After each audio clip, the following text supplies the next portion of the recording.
Hello everyone, and welcome back to my gardening and growing channel. Well, it's that time of year where I choose which pepper plants I'm going to bring into overwinter, and you'll see them right here. So I've chose these because they look the best. The other ones barely had any leaves, so I know from the past that they're not going to make it. So I'm going to bring in the ghost pepper. Stand back a little bit. Leaves are kind of yellow, but I think you just need some fertilizer. See, it still has a pepper on there, but I'm going to remove that, because when you bring it in, you don't want any of that energy getting sucked out of the plant, because you want it to survive the winter.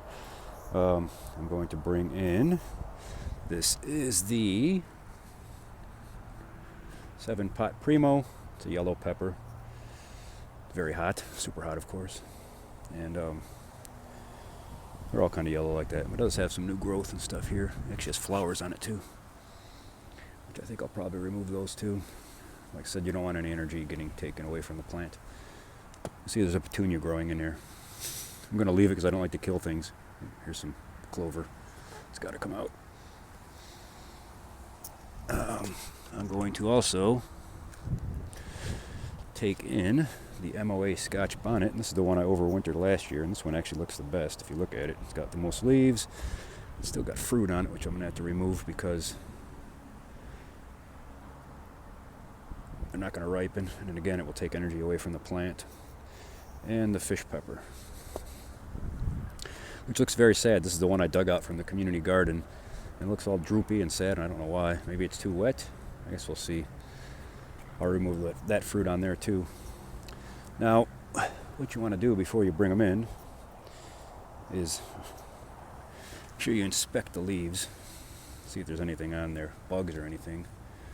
Because last year I had a wicked aphid outbreak when I was starting my plants. So check under the leaves, make sure there's no bugs and eggs or anything like that. So do that to all your plants. And what I'm also doing is getting together, I made a spray. It's neem oil, soap, and water. And I'm going to spray these plants with this. The mixture is 1 teaspoon of neem oil, a 1/3 teaspoon of soap per 1 quart of water. This is 2 quarts, so I just doubled it. But yeah, it works pretty good.